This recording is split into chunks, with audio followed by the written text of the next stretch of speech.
सावित्री के यहाँ से लौटी तो कुंती यूं ही बहुत थका हुआ महसूस कर रही थी। उस पर से टुन्नी के पत्र ने उसके मन को और भी बुरी तरह मथ दिया। पापा को भी 2 बार खांसी का दौरा उठ चुका था। वे जानती थी कि वे बोलेंगे कुछ नहीं, पर उनका मन कर रहा होगा कि टुन्नी को वापस बुला लें। रात में लेटी तो फिर उसी पत्र को खोल कर पढ़ने लगी। दीदी, मेरा मन यहाँ जरा भी नहीं लगता।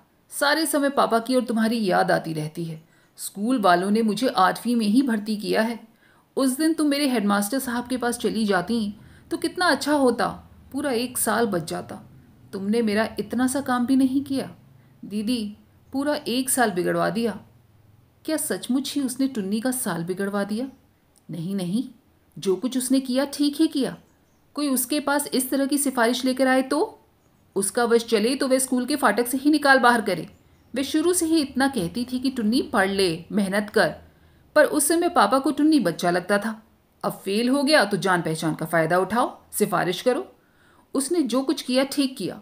स्कूलों में यह सब देखकर उसका मन आक्रोश, दुख और ग्लानि से भर जाता है। पर होता है और वह देखती भी है। लेकिन उससे क्या हुआ? वह स्वयं ऐसा कभी नहीं करेगी। जिस दिन पापा ने उससे यह बात कही थी, वह अवाक सी उनका मुंह देखती रह गई थी, जैसे विश्वास ना हो रहा हो कि पापा भी ऐसी बात कभी कह सकते हैं, और वह भी कुंती से। कुंती आज जो कुछ भी है, विचारों से, विश्वासों से, पापा की ही तो बनाई हुई है। लेकिन पापा बदल गए हैं, बहुत बदल गए। शायद यह बीमारी ही ऐसी होती है कि आदमी को बदलना पड़ता है।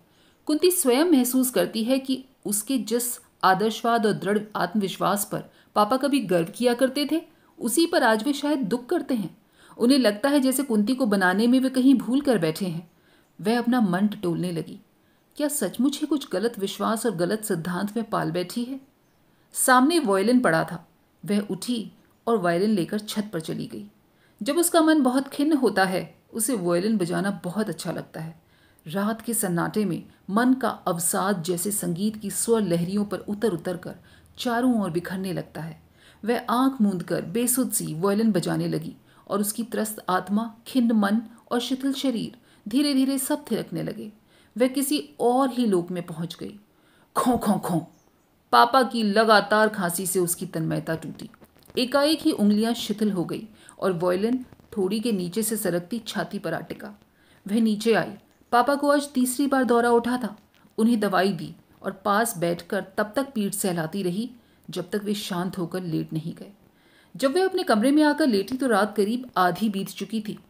आज सावित्री के यहाँ उसका पहला दिन था। उसे ख्याल आया, कल जब वह स्कूल जाएगी तो मिसेस नाथ उसे देखकर वैसे ही व्यंग्यात्मक ढंग से मुस्कुराएंगी। उसकी इस मुस्कुराहट ने हमेशा ही उसके मन में घृणा पैदा की है। उसे लगा जैसे कल वह इस मुस्कुराहट का सामना नहीं कर सकेगी। उसका उपहास करती, उस पर आरोप लगाती सी मिसेस नाथ की मुस्कुराहट अंधेरे में एक बार उसके सामने कौंध गई। कुंती ने करवट बदली तो मकान मालिक के बच्चों के मास्टर का दयनीय सूखा सा चेहरा उसके सामने उभर आया। एक यह व्यक्ति है जिसने उसके मन में हमेशा अपने काम के प्रति अरुचि उत्पन्न की है। ओह, क्या क्या कल्पनाएं की थी उसके मन ने अध्यापन को लेकर। लेकिन मिसेस नाथ, यह मास्टर। कुंती ने फिर करवट बदल ली। 1 महीने में ही घर का जैसे सब कुछ बदल गया। उसे वह दिन याद आया जब वह डॉक्टर के यहाँ से पापा की एक्सरे प्लेट के साथ रिपोर्ट लेकर आई थी कि उन्हें क्षय है। रास्ते भर वह यही सोचती रही कि पापा को रिपोर्ट कैसे देगी, उन पर उसकी क्या प्रतिक्रिया होगी। दवाइयों का लंबा नुस्खा और हिदायतों की लंबी सूची समस्या के दूसरे पहले को भी उभार उभार कर रख रही थी। कैसे वह यह सब करेगी? करना तो सब उसी को है। पिछले 4 सालों से इस घर में एक वही तो सब कुछ करती है। वही तो पापा की पहली संतान है। और पापा हमेशा ही कहते थे वह उनकी लड़की नहीं, लड़का है। शुरू से ही उसे लड़के की तरह ही पाला।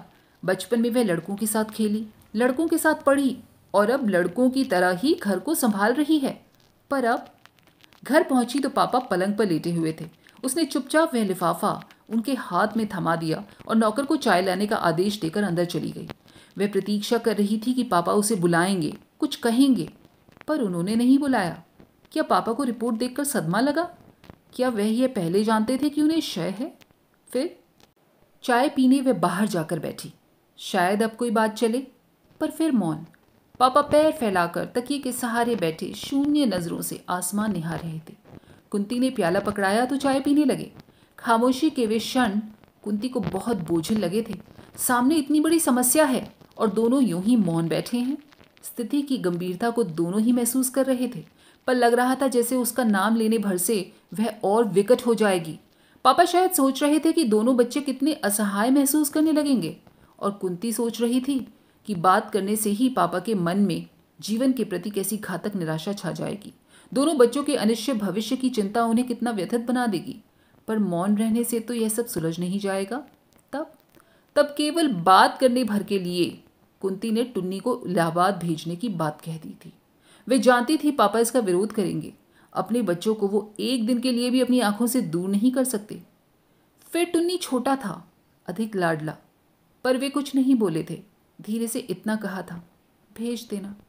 कुंती को लगा जैसे पापा विवश होकर कह रहे हूं, मैं कौन होता हूं कुछ कहने वाला, अब तो तुम ही सब कुछ हो, जो चाहे सो करो, मैं शय करोगी।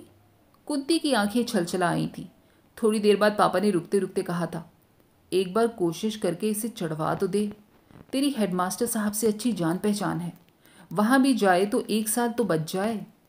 जहर की तरह कुंती ने चाय का घूंट निगला था और अपने को भरसक संयत कर बोली थी, पापा कम से कम स्कूलों को तो इन सारी बातों से भ्रष्ट न करवाओ। टुन्नी मेरा अपना विद्यार्थी होता तो भी मैं उसे कभी नहीं चढ़ाती। उसके स्वर में आवेश नहीं था, पर दृढ़ता थी, और पापा चुप हो गए थे। पर आज टुन्नी का पत्र न जाने क्यों रह रहकर मन में टीस उठा रहा था। कुंती को लगा जैसे प्यास से उसका गला सूख रहा है। उसने उठकर पानी पिया। आकर लेटी तो नज़र फिर वॉयलिन पर पहुंच गई। एक बार फिर इच्छा हुई कि वॉयलिन लेकर छत पर चली जाए, पर उसने अपनी आंखें बंद कर ली।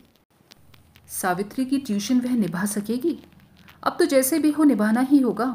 वह स्कूल में 6 घंटे काम करती है, तब जाकर उसे 200 रुपये मिलते हैं, और कहीं 1.5 घंटे के ही 200 रुपये। फिर 1 महीना खुशामद की थी उसकी माँ ने। 4 चक्कर तो घर के ही लगाए, पर फिर भी। और उसकी आंखों के सामने मकान मालिक के मास्टर जी फिर घूम गए। वे मास्टर जी हैं, पर कभी रिक्शा में सामान लदवा कर लाते हैं तो कभी सेठानी का हिसाब लिखते हैं। वह तो जिस दिन भी देखेगी कि उसके सारे परिश्रम के बावजूद सावित्री नहीं सुधर रही, कुछ भी नहीं सीख रही, उसी दिन छोड़ देगी, चाहे कितनी ही मुसीबत क्यों न सहनी पड़े। सावित्री को पढ़ाना कोई सरल काम नहीं है। जो 8वीं के भी लायक नहीं है, उसे 9वीं में पास करवाना। 1 महीने में ही बैंक से पापा के 1000 से अधिक रुपए निकल चुके थे। वह नहीं जानती है कि अब और निकलें। पूंजी के नाम पर उनके पास कुल 5000 रुपये तो थे, जिनके प्रति उनका मोह उम्र के साथ साथ बढ़ता जा रहा था। लगता था जैसे ये रुपया ही उनका एकमात्र सहारा है।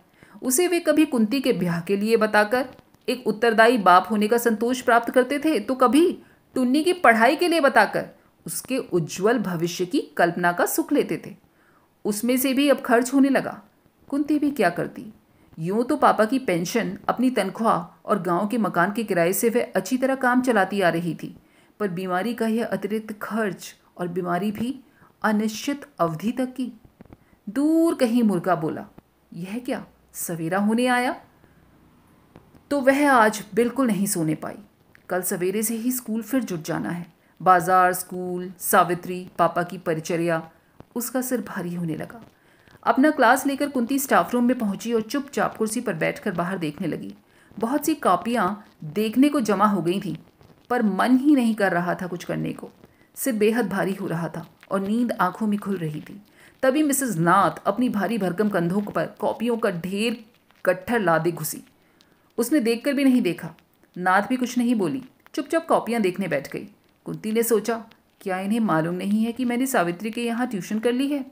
हो सकता है आज ना हुआ हो, पर कल तो होगा ही। तब फड़फड़ाती हुई एक कॉपी फर्श पर गिरी तो कुंती ने चौंक कर पीछे देखा। नाथ ने गुस्से में आकर किसी लड़की की कॉपी ही उछाल दी थी और हड़बड़ा रही थी। दिमाग में गोबर भरा है और पढ़ने का शौक चराया है। अपने घर बैठो, खाओ पियो और मौज करो। न जाने कहाँ कहाँ से दिमाग चाटने आ जाती हैं। कुंती फिर बाहर देखने लगी। यूँ वह इस साल इन सब बातों की अभ्यस्त हो चुकी थी। फिर भी लड़कियों पर यूँ झुंझलाना, ऐसे अपशब्द कहना उसे कभी अच्छा नहीं लगता। फिर पढ़ी लिखी सभ्य सुसंस्कृत महिलाओं के मुंह से निकले हुए ऐसे शब्द जो इतनी छात्राओं की अध्यापिकाएं हैं, उनके आदर्श हैं। उसे याद आया जब पहली बार उसने इन्हीं नाथ को डांटते हुए सुना था, तो आश्चर्य और गुस्से के साथ साथ उसे बेहद हंसी भी आई थी। वे गुस्से से कांपती हुई जोर जोर से स्केल को मेज पर पटककर सामने खड़ी थर थर कांपती किसी लड़की को कह रही थी, कल यदि पाठ याद करके नहीं आई तो इस चलते हुए पंखे में लटका दूंगी। और कुंती को पंखे से लटकी हुई लड़की की कल्पना ने बेहद हंसाया था। एक वह थी जो अपनी कमजोर छात्राओं को सवेरे जल्दी आकर पढ़ाया करती या देर तक ठहर कर पढ़ाती, स्नेह और सहानुभूतिपूर्ण व्यवहार से उनके खोए आत्मविश्वास को जगाती, पढ़ाई के अतिरिक्त विभिन्न रुचियों के विकास के लिए नई योजनाएं बनाया करती थी। इस सब का परिणाम यह हुआ कि थोड़े ही दिनों में वह अपनी सहकर्मणियों के छात्राओं की परम प्रिय बहनजी बन गई थी। पर साल भर बीतते बीतते उसका भी उत्साह बहुत कम हो गया था। कॉपियां देखते समय उसने कई बार अपने परिश्रम की व्यर्थता महसूस की, पर फिर भी ऐसे अपशब्द, इस तरह झल्लाना। सुना है सावित्री की माँ ने उसे किसी दूसरे स्कूल में 9वीं कक्षा में भर्ती करवा दिया है और शायद तुमने उसे घर पर पढ़ाना मंजूर कर लिया है। बात कुंती से ही की गई थी, पर कुंती ने न मुड़कर उधर देखा न जवाब दिया। पैसे के जोर से 9वीं कक्षा क्या, मैट्रिक का सर्टिफिकेट भी मिल सकता है। और भाई, हमने तो पहले ही कहा था कि ऐसी अच्छी ट्यूशन भाग्य से ही मिलती है। तब सामने वाला खुशामद कर रहा है तो हमें क्या, सीखे ना सीखे, हमारी बला से। हम तो जितना समय तय हुआ है पढ़ा कर आ जाते हैं। अच्छा कुंती, कितना लोगी? नाथ के शब्द कुंती को बुरी तरह बेध रहे थे। बिना मुड़े ही उसने जवाब दिया, मैंने लेन देन की कोई बात नहीं की। 1 महीने में यदि वह कुछ सीखेगी तो पढ़ाऊंगी, नहीं तो छोड़ दूंगी। और उसे लगा कि नाथ के चेहरे पर फिर वही व्यंग्यात्मक मुस्कुराहट फैल गई है, मानो कह रही हो, अभी नई नई हो इसलिए यह सब कह रही हो, धीरे धीरे अपने आप रास्ते पर आ जाओगी। क्या सचमुच कुंती भी एक दिन नाथ जैसी हो जाएगी? घर जाकर कुंती ने चाय पी और सावित्री के यहाँ चलने की तैयारी करने लगी। चाय वह हमेशा पापा के साथ बैठकर ही पीती थी और उनकी तबीयत का हाल भी जान लेती थी। यो नौकर अच्छा है, फिर भी उसने रमा बुआ को लिख दिया है कि वे गांव से आ जाएं। उसका तो बहुत सा समय बाहर निकल जाता है। घर का कोई आदमी पापा के पास तो होना ही चाहिए। वह उठने लगी तो पापा ने कहा, अभी तो स्कूल से आई है, थोड़ी देर आराम कर ले। वह बैठ गई। वह जानती है कि देर कर देने से ट्राम बस में ऑफिस की भीड़ हो जाती है, घुसना असंभव हो जाता है। फिर भी पापा की बात टालना नहीं चाहती। उसके इस दोहरे परिश्रम से पापा यूं ही काफ़ी दुखी हैं। इस सब के लिए वे अपने को ही उत्तरदायी समझते हैं। कुंती उनके दुख को किसी प्रकार भी बढ़ाना नहीं चाहती थी। इस बीमारी ने कितना विवश, कितना निरीह बना दिया है। 1 महीना पढ़ाकर ही कुंती को लगा कि सावित्री को वह अब और नहीं पढ़ा सकेगी। 1.5 घंटा पढ़ाने के लिए पूरा 1.5 घंटा उसे बस में बिगाड़ना पड़ता है और इस प्रकार स्कूल के बाद पूरे 3 घंटे सावित्री के नाम अर्पण हो जाते हैं। उसके बाद वह इतना थक जाती है कि वह किसी पत्रिका की 2 पंक्तियां भी नहीं पढ़ पाती। कल जब वह लेटी थी तो उसने देखा था कि वायलिन पर धूल की हल्की सी परत जम गई है। उसका मन टीस उठा था। उसने धूल पोंछी, पर चाहकर भी बजाने के लिए वह ऊपर नहीं जा सकी थी। बस एकटक उसे देखती रही थी और उसे लग रहा था कि यदि जिंदगी का यही रवैया रहा तो वह शायद फिर कभी वायलिन नहीं बजा सकेगी। इस कल्पना से उसकी आंखें छलछला आई थीं। नहीं नहीं, जो भी होगा वह सहन कर लेगी, पर कल ही सावित्री की माँ से कह देगी कि वह अब पढ़ा नहीं सकेगी। और सचमुच वह दूसरे दिन कुंती ने जाकर सावित्री की माँ से कह दिया, देखिए, मैंने अपनी ओर से भरसक प्रयत्न किया, पर लगता है सावित्री को पढ़ाना मेरे लिए संभव नहीं होगा। सारे रास्ते वह संकल्प विकल्प करती रही थी। 1 महीने के लिए 200 होगा। सारे रास्ते वह संकल्प विकल्प करती रही। 1 महीने के मिले हुए 200 रुपयों से घर की आर्थिक स्थिति कितना संभल जाएगी, यह भी उसके सामने थी। पर फिर भी उसने कह ही दिया, यह क्या बहन जी, आपके भरोसे तो हमने नया स्कूल शुरू करवाया। आपके पास पढ़कर इसका मन कुछ कुछ लगने लगा था। ऐसा तो मत करिए, एक बार बस किसी भी तरीके से 10वीं में पहुंचा दीजिए। मैं बेहद थक जाती हूँ, दूर भी तो बहुत आना पड़ता है। फिर पापा बीमार हैं, उनकी देखभाल दवा दारू करने के लिए भी तो मैं ही हूँ। पर कुंती को स्वयं लगा कि बात के अंत तक आते आते उसके स्वर की दृढ़ता जाती रही है। दूर तो है, कलाई में हीरे की चूड़ी नचाती हुई सावित्री की माँ बोली, पर 1 साल तो अब आप निभा ही दीजिए। फिर कुछ रुकते रुकते बोली, ना हो मैं गाड़ी का प्रबंध कर दूंगी, और क्या कर सकती हूँ। कुंती अवाक सी माँ का चेहरा देख रही थी। 200 रुपये और गाड़ी? बात यह है बहन जी कि सावित्री की बात एक बहुत बड़े घर में चल रही है। उन लोगों की एक ही जिद है कि लड़की 10वीं हो जाएगी तो शादी करेंगे। आप किसी न किसी तरह 10वीं में पहुंचा दीजिए, फिर वो संभाल लेंगे। अब आजकल के लड़कों को भी क्या कहें। और यह सावित्री भी है कि आपके सिवा किसी से पढ़ने को राजी ही नहीं होती। आप आइए, गाड़ी का प्रबंध मैं कर दूंगी। उस दिन कुंती गाड़ी में बैठकर घर लौटी। जैसे ही गाड़ी कोठी के फाटक में घुसी, उसने देखा मकान मालिक के यहाँ वाले मास्टर साहब रिक्शा में सामान लदवाए चले आ रहे हैं। अपने को गाड़ी में पाकर कुंती का मन गर्व और आत्मसंतोष से भर गया। उसने ट्यूशन भी की तो आत्मसम्मान के साथ की। बड़ी कोठी को पार करके वह अपने घर के सामने उतरी। पापा ने सुना तो वे भी प्रसन्न हुए। दूसरे दिन संध्या को जब वह गाड़ी में बैठकर सावित्री के यहाँ जा रही थी तो उसने पहली बार देखा कि वह रास्ता कितना सुंदर है। ठसाठस भरी हुई बस में धक्के खाते समय शायद अपने को संभालने की चिंता में अधिक रहती थी और काम से लौटे हुए सट सट कर खड़े प्राणियों के पसीनों की दुर्गंध से सिर भन्नाता रहता था। उस सबको पार करके रास्ते का सौंदर्य देख पाना क्या कोई सरल काम था? थोड़े दिनों में तो उसे लगने लगा काश वह स्कूल भी गाड़ी में ही जा पाती। टुन्नी का मन अब लग गया था। मामा ने खबर दी थी कि वह पढ़ाई में भी अच्छा चल रहा है। पापा की तबीयत कभी ठीक कभी खराब ऐसे ही चलती। बोलना उन्होंने एक प्रकार से बंद कर दिया था। उनकी देखभाल के लिए रमा बुआ आ गई थीं। कुंती के लिए वही स्कूल, घर, सावित्री, सारा घर जैसे ढर्रे पर चल रहा था। मन जब बहुत उबलता तो रात में ऊपर जाकर घंटों वॉयलिन बजाती।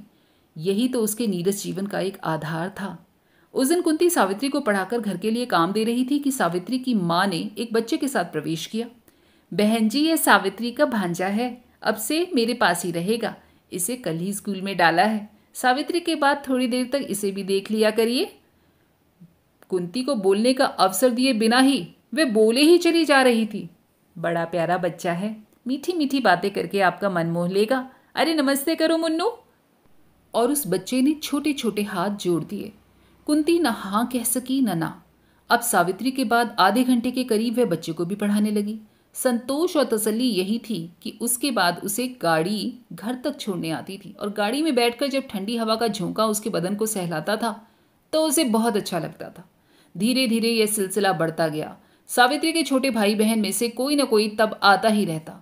कभी किसी को घर का काम पूछना रहता तो किसी का टेस्ट की तैयारी करनी रहती थी।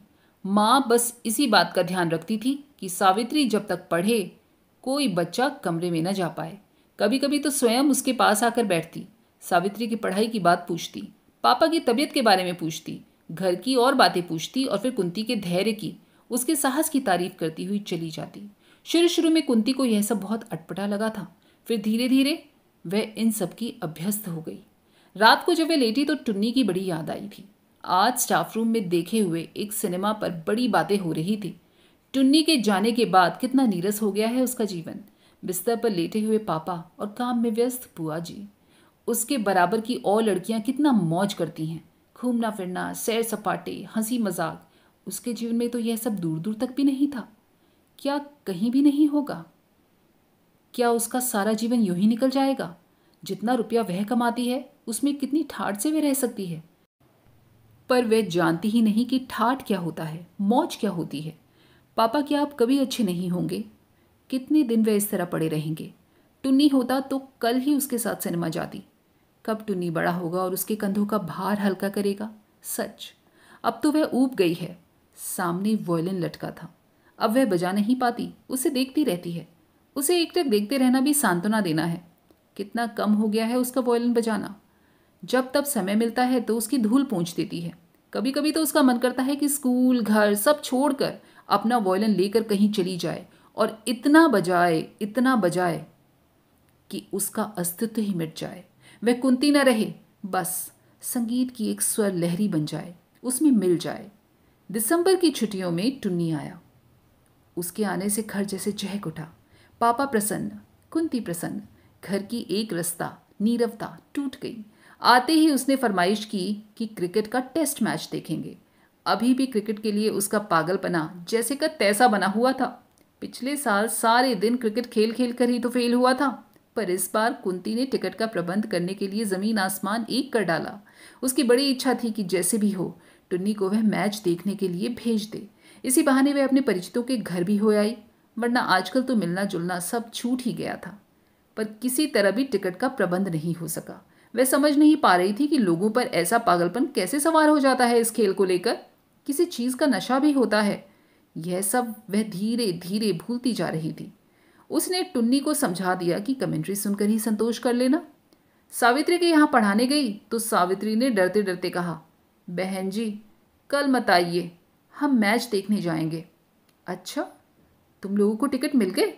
मेरा छोटा भाई भी आया हुआ है इलाहाबाद से, पागल हो रहा है, पर किसी तरह टिकट का इंतज़ाम नहीं हो सका। माँ से पूछूं, शायद एकाध हो। और सावित्री दौड़ गई। कुंती सोच रही थी उसे इन लोगों का ख्याल क्यों नहीं आया अभी तक। माँ आई, टेलीफोन किया और कहा, आप उसे तैयार रखिए 9 बजे, बच्चे गाड़ी में उधर से ही उसे लेते चले जाएंगे। कुंती प्रसन्न हो गई। टुन्नी सुनेगा तो कितना प्रसन्न होगा। वे जबरदस्ती इन लोगों से खिंची खिंची रहती है, कितना अपनापन रखती हैं बेचारी। पापा के बारे में भी हमेशा पूछती रहती हैं, कहती रहती हैं, किसी भी तरह की जरूरत हो तो कहिएगा। वह व्यवहार में क्यों जरूरत से ज्यादा रूखी है। टुन्नी इलाहाबाद लौट गया। उसी सप्ताह 2 बार पापा की बहुत तबीयत खराब हुई। कई दवाइयां बदली, विशेषज्ञ को भी बुलाना पड़ा और न चाहकर भी कुंती को फिर बैंक से 500 रुपये निकालने पड़े। आखिर वह क्या करे, अब बचे ही कितने हैं, वे भी समाप्त हो जाएंगे। तब कुंती नहीं जानती कि तब वह क्या करेगी। सावित्री के छमाही इम्तिहान का फल निकलने वाला है। वह पहले से कुछ सुधरी है, पर नवी में वह पास होने लायक नहीं है। नवी वह पास ही नहीं हो सकती, यह कुंती जानती है। उसने तो पहले भी कहा था, पर माँ को तो एक ही जिद है कि जैसे भी हो उसे 10वीं में भेजना है। तो वह क्या करे। वह पूरा परिश्रम करती है, जी जान लगाकर पढ़ाती है। परीक्षा फल अगर अच्छा नहीं निकला तो माँ क्या कहेगी। वह पहुंची तो पहले माँ से ही मुलाकात हुई। लीजिए, आपकी ही बात कर रही थी, इस बार मेरा एक काम आपको करना होगा। कुंती की जिज्ञासु आंखें माँ के चेहरे पर टिक गई। मेज की दराज में से एक थैला निकालकर वह बोली, उस दिन आपका भाई जैसा स्वेटर पहने था ना, वैसा एक मेरे लिए भी बना दीजिए। मैं तो यह काम जानती नहीं, उसका स्वेटर मुझे बहुत ही पसंद आया। बाहर से किसी के बुलाने पर माँ थैला मेज पर छोड़कर चली गई और फिर लौटकर आई ही नहीं। कुंती लौटी तो उसके हाथ में ऊन का थैला था। घर आते ही बुआ ने बताया, डॉक्टर साहब आए थे, एक नुस्खा दे गए हैं। उसने बिना देखे ही नुस्खा पर्स में पटक दिया। पापा के पास पहुंची तो वे आंखें बंद किए सो रहे थे। एक क्षण वह उनके मुरझाए जर्द चेहरे को देखती रही, फिर भारी मन से लौट आई। उस रात उसने खाना भी नहीं खाया, चुपचाप पड़ी पड़ी वॉयलिन को ही देखती रही। फिर आंखें मूंदी तो कोरों से आंसू ढुलक पड़े। आखिर जिस बात का डर था वही हुआ। सावित्री छमाही इम्तिहान में फेल हो गई। कुंती पहुंची तो देखा सावित्री रो रही थी। माँ का पारा चढ़ा हुआ था। कुंती को देखते ही बोली, यह देखिए, यह निकला रिजल्ट। आप तो कहती थीं कि अब सुधर रही है, निकल जाएगी, सभी में तो फेल। नहीं बहन जी, अब तो यह पढ़ाई छुड़ानी ही पड़ेगी। पढ़ना लिखना इसके बस का नहीं। फिर वह सगाई वाली बात भी खत्म। अब कौन पानी की तरह रुपया बहाए। देखूं, कुंती ने रिपोर्ट हाथ में लेते हुए कहा, पेपर्स इतने खराब नहीं किए थे कि सभी में फेल हो जाती। पर उस रिपोर्ट में लाल धब्बे के सिवा कुछ भी नहीं दिखाई दे रहा था। सावित्री की रिपोर्ट के लाल धब्बे, पापा के कफ में खून के लाल धब्बे, सब जगह बस लाल लाल लाल। मैं तो अभी भी कहती हूँ कि आप एक बार इसके स्कूल जाइए, इसकी टीचरों से मिलिए। स्कूल जाने से बात दूसरी हो जाती है। कुछ उम्मीद हो तो पढ़ाई जारी रखें, नहीं तो किस्सा खत्म करें। और कुंती सोच रही थी, उसके घर आकर खुशामद करने वाली माँ और यह माँ क्या एक ही हैं। मैं स्कूल जाकर पता लगाऊंगी, बात करूंगी। वार्षिक परीक्षा में तो इसे पास करवाना ही है। अब आप जिम्मा लें तभी पढ़ाऊंगी, जैसे भी हो पास करवा दीजिए। कुंती जानती है कि ऐसा जिम्मा कोई नहीं ले सकता, और ले तो निभा नहीं सकता। फिर भी उसने कहा कि वह पूरी कोशिश करेगी। और सचमुच कुंती सावित्री के स्कूल गई। सौभाग्य से वहाँ की अध्यापिकाओं में एक पुरानी परिचिता मिल गई, पर वहाँ वह पूछताछ के अतिरिक्त कर ही कह सकती थी। वह सावित्री को और ज़्यादा मेहनत से और अधिक समय देकर पढ़ाने लगी। अभी सावित्री का पढ़ना बंद हो जाए तो, इस तो के बारे में तो वह सोच ही नहीं सकती। गर्मियाँ आईं तो कुंती के नीरस, बोझिल, उदास दिन और भी लंबे हो गए। अब उसे न पापा की बीमारी की चिंता थी, न स्कूल के काम की, और न सावित्री को पढ़ाने में। फिर भी वह मशीन की तरह सब करती थी। अब सावित्री की माँ की कोई भी बात उसे बुरी नहीं लगती। लौटते समय कभी कोई बच्चा साथ हो जाता और माँ आजकल के ज़िद्दी बच्चों को कोसती हुई कह देती, बहन जी ज़रा 2 मिनट को उतरकर इसे जूता दिलवा दीजिए, ये ड्राइवर लोग तो ठगा लेते हैं। बच्चे क्या हैं, मुंह से पीछे निकलती है बात, चीज़ पहले चाहिए। कुंती दिलवा देती। अब टुन्नी आ जाएगा। वह बेसब्री से टुन्नी की प्रतीक्षा कर रही थी। उसके आने से स्थिति में किसी तरह का कोई भी अंतर पड़ने वाला नहीं था, फिर भी वह उसकी प्रतीक्षा कर रही थी। कितनी ही बार उसने पड़े पड़े सोचा कि टुन्नी के आते ही वह कहेगी, टुन्नी ले अब तू संभाल, मैं नहीं जानती तू छोटा है या बड़ा, जो तेरी समझ में आए कर, मैं कहीं जाती हूँ। पापा का ठेका मैंने अकेले तो नहीं लिया, अब तक मुझ में दम रहा, मैंने संभाला, अब एक भी दिन मुझसे नहीं संभलता। और जब जब उसने ऐसा सोचा वह घंटों रोई। पापा से वह क्यों उब गई थी, क्यों जाने अनजाने मनाने लगी कि पापा अच्छे हो जाएं, या फिर सावित्री को पास कराने के लिए उसने रात में देर देर तक जागकर प्रश्नों के उत्तर लिखे और कटवाए। इम्तिहान के दिनों में वह सवेरे शाम दोनों पढ़ाने गई। इतना सब करने पर भी पता नहीं वह पास होगी या नहीं। अचानक एक दिन पापा को जोर से कै हुई और सारा फर्श खून से भर गया। कुंती सख्ते में आ गई। बुआ जी ने रो रोकर घर भर दिया। डॉक्टर, दवाई, इंजेक्शन, भाग दौड़, पागलों की तरह कुंती ने सब किया। वह खुद नहीं जानती उसमें इतनी शक्ति कहाँ से आ गई। विशेषज्ञों के कहने पर पापा को अस्पताल में भर्ती करवा दिया गया। कुंती अस्पताल से लौटी तो बुआ ने सारा घर धो रखा था। घर में पैर रखने पर उसे एक विचित्र सी अनुभूति हुई। लगा जैसे कुछ दिनों के लिए अस्पताल में नहीं छोड़कर आई है, वरन हमेशा हमेशा के लिए कहीं छोड़कर आ गई है, जहां से वे अब कभी नहीं लौटेंगे। वह सिहर गई।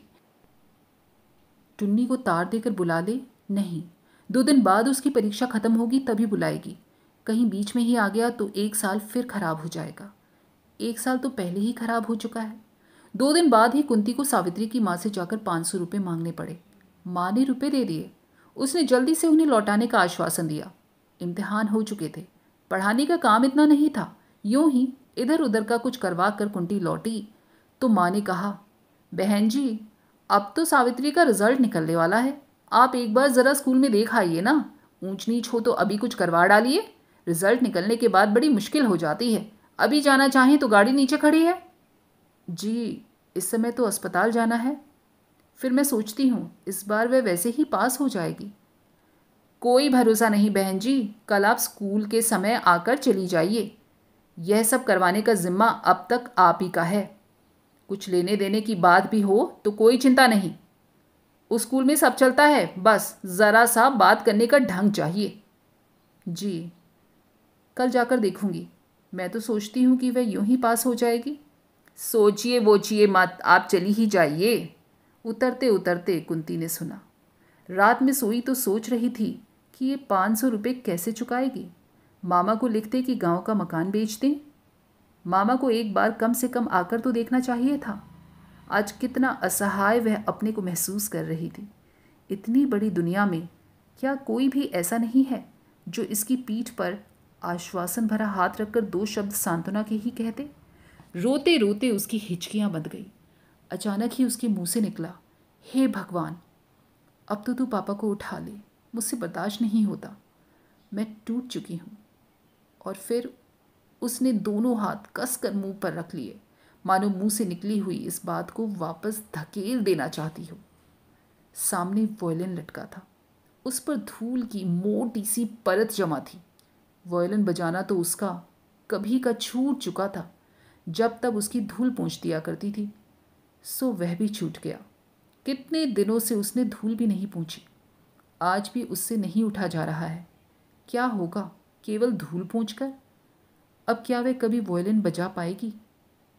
टेलीफोन करके इधर उधर से कोशिश करके सावित्री की माँ ने पता लगा लिया कि सावित्री 2 विषयों में फेल है।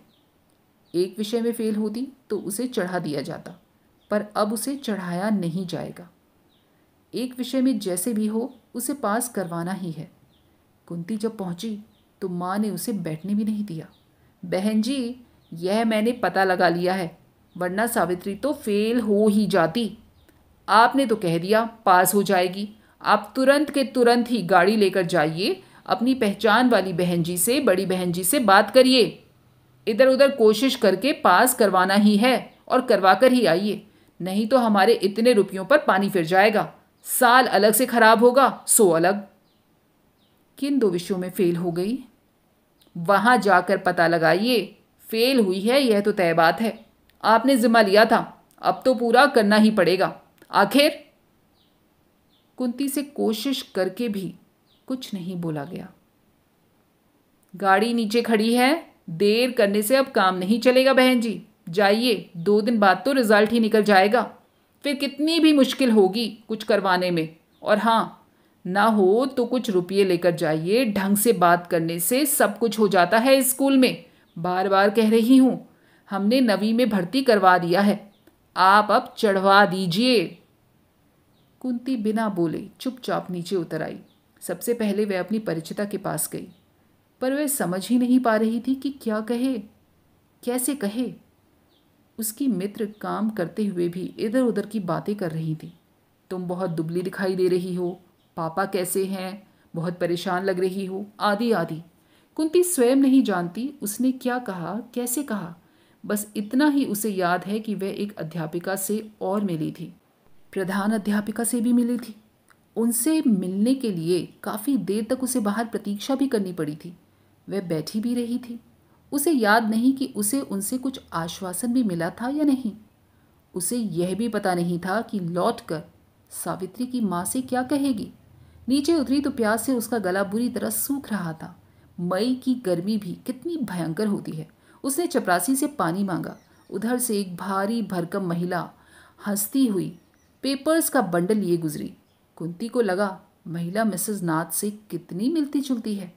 चपरासी ने पानी लाकर दिया तो एक सांस में ही वह सारा गिलास खाली कर गई। पता नहीं जल्दी पीने के कारण या यूं, उसे बड़ी जोर से खांसी आई। वह खांसती ही चली गई, खो खो खो, यहाँ तक कि उसका मुंह लाल हो गया और आंखों से पानी निकलने लगा। एक हाथ से छाती दबाए और दूसरे से रुमाल मुंह पर रखे वह गाड़ी की ओर बढ़ी। खांसी बंद हुई, पर फिर भी उसके कानों में जैसे वही आवाज़ गूंजती रही, खो खो खो। एकाएक कुंती को लगा कि उसकी यह खांसी, यह खोखली खोखली आवाज़ पापा की खांसी से कितनी मिलती जुलती है। हू बहू वैसी ही तो है। सहम कर उसने गाड़ी के शीशे में देखा। कहीं उसके चेहरे पर भी तो वैसा कुछ नहीं जो उसके पापा के चेहरे पर। दोस्तों, कैसी लगी ये कहानी कमेंट करके बताइएगा और लाइक शेयर सब्सक्राइब करना मत भूलिएगा। फिर मिलेंगे अगली बार। नमस्कार।